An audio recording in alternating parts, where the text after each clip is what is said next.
Encore une fois, bienvenue chers téléspectateurs de la télévision rwandaise.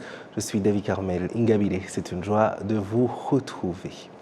Je vous le disais en titre, le docteur William Ruto a prêté serment ce mardi pour son investiture à la haute magistrature du Kenya au cours d'une cérémonie qui a été rehaussée par la présence d'autres chefs d'État et de hautes autorités, dont le président de la République du Rwanda, Paul Kagame. Kassim Youssouf nous fait le point.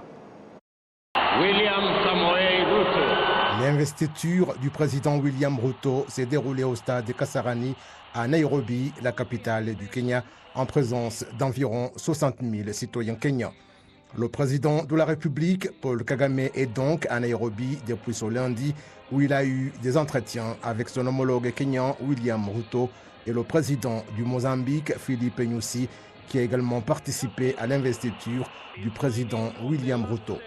Le président William Ruto succède au 4e président du Kenya, Uhuru Kenyatta, après 2 mandats à la tête du Kenya.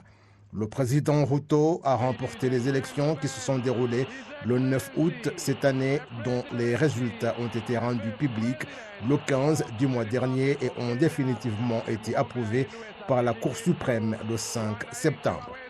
Les résultats des présidentielles ont révélé que Ruto a été élu avec 50,4% des voix contre 48,8% pour Raila Odinga, comme l'a indiqué le verdict que le président de la Cour suprême du Kenya, Madame Martha Koome, a prononcé. Ce mardi, le Premier ministre, le Dr Edouard Ngirente, a reçu dans son bureau le PDG du groupe Dogus, une société commerciale internationale turque, et ils ont discuté des opportunités d'investissement.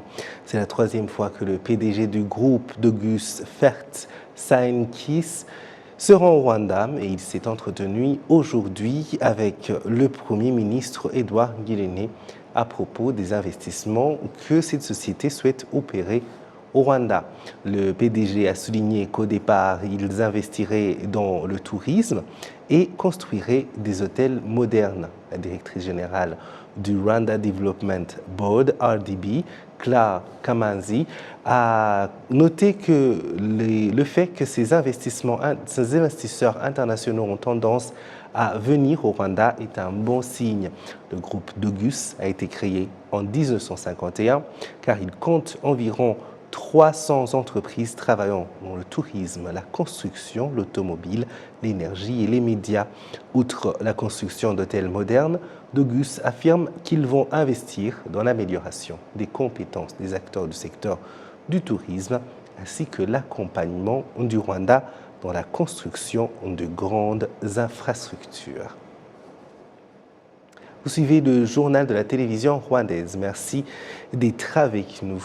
La commission parlementaire des comptes publics, PAC en sigle, a demandé aux responsables de la ville de Kigali de veiller à ce que les erreurs de passation de marchés publics soient corrigées.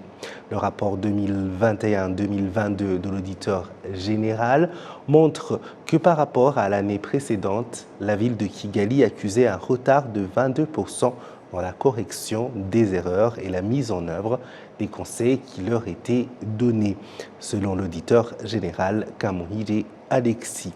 Les membres du PAC ont demandé au maire de la ville de Kigali d'approcher ses employés afin de veiller à leurs responsabilités.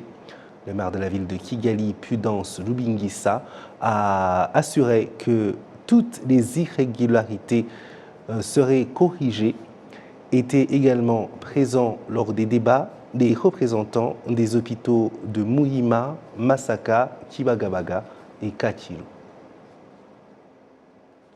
La secrétaire générale de la francophonie, Mme Louise Mushikiwabo, effectue du 4 au 13 septembre courant une mission de travail dans les pays de l'océan Indien. Une tournée qu'il a conduite à l'île Maurice, aux Seychelles et à Madagascar. Sur son agenda, Mme Mushikiwabo a entre autres réuni des jeunes écoliers du primaire et des élèves du secondaire pour participer à l'initiative Umuganda francophone. Jean Damascène Manichimi pour plus de détails. Et partout, Mme Louise Mushikiwabo s'est entretenue avec les autorités suprêmes des 3 pays.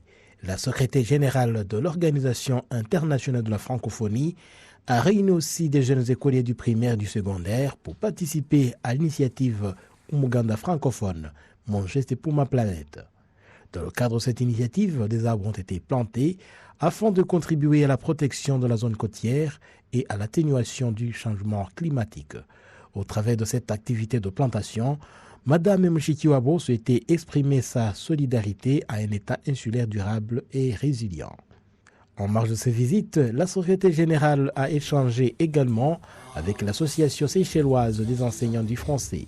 Cette mission s'inscrit dans la dynamique d'une francophonie qui se modernise et a été l'occasion pour la Secrétaire générale de la francophonie d'échanger sur les sujets qui sont au cœur des programmes de l'OIF, entre autres le rayonnement de la langue française, la promotion du numérique, la mobilité des enseignants, l'entrepreneuriat et la formation, l'économie bleue, l'environnement, les droits fondamentaux, l'égalité homme-femme et la jeunesse. À Maurice, la Secrétaire générale de la francophonie a effectué une visite de terrain du projet Autonomisation économique des femmes par de nouvelles technologies de fibres de banane. Porté par l'association Entreprendre féminin océan Indien, ce projet est financé par le fonds La francophonie avec elle. À Madagascar, le périple de la Secrétaire générale de la francophonie a été marqué aussi par la remise des actes d'état civil aux familles bénéficiaires du projet pilote État civil. Une des priorités phares de la francophonie, le projet État civil vient en appui au gouvernement malgache, entre autres, dans l'enregistrement des faits d'état civil, la sensibilisation et la communication sur l'importance de l'état civil, sur les nouvelles dispositions de la forme d'état civil, ainsi que sur l'utilité du système d'identifiant unique dans la gestion des faits d'état civil. Le Rwanda vient de lancer l'utilisation d'une carte multifonctionnelle qui permettra à ses détenteurs de bénéficier de services divers comme le paiement électronique bancaire, le transport et bien d'autres. Willy Claude Karasila explique la nature et le fonctionnement de cette carte. Jusqu'à présent, la carte Safari Basse, c'est une carte combinée. C'est une carte qui permet d'avoir des services de transport, en même temps aussi des services financiers via la carte Safari Basse.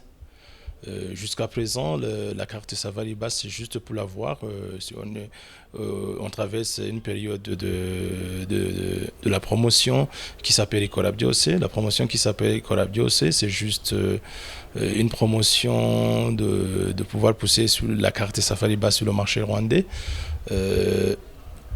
Et la carte Safari Basse, jusqu'à présent, pour l'avoir, jusqu'à présent, je dirais que c'est gratuit, le coût de la carte, mais ça demande juste que vous faites un top-up de n'importe quel montant que vous disposez. À partir de 500 francs rwandais, vous pouvez pas 500 francs rwandais, 10 000 francs rwandais, 20 000 francs rwandais, ça dépend de vous. Donc, une fois que vous avez fait le top-up, vous pouvez utiliser la carte soit au niveau du transport, c'est soit avec les services de moto Yego ou les services de taxi-voiture Yego, ou en même temps, vous pouvez utiliser la carte dans les services urbains de transport, juste en utilisant la carte pour payer les frais de transport au niveau de bus, à l'intérieur, au niveau de la ville de Kigali et en dehors de la ville de Kigali. Pour les gardants dans le sens de services financiers, je dirais que la carte Safari Basse peut vous aider à payer des services en payant des factures au niveau des cafés, des bars, des supermarchés, tout en utilisant les POS de la Banque de Kigali, l'Ecobank, l'Equity et le KCB. Aussi, vous pouvez retirer de l'argent sur les machines ATM des banques qu'on a citées tantôt. Donc, ça fait que une fois pour toutes, avec une carte, vous pouvez gérer des services un peu différents, que ce soit du transport, que ce soit aussi des services financiers. L'initiateur de ce projet revient aussi sur les avantages d'une telle technologie et les nouveautés qu'elle apportera.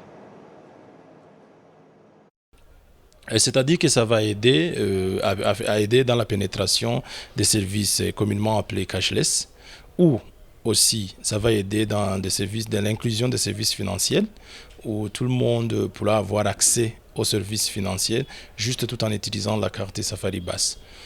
En dehors de ça, ça pourra aussi aider juste à sécuriser votre richesse tout en évitant d'avoir des différentes cartes. Juste avec la carte Safari Basse, ça peut vous aider à gérer toutes les transactions financières et de transport au quotidien.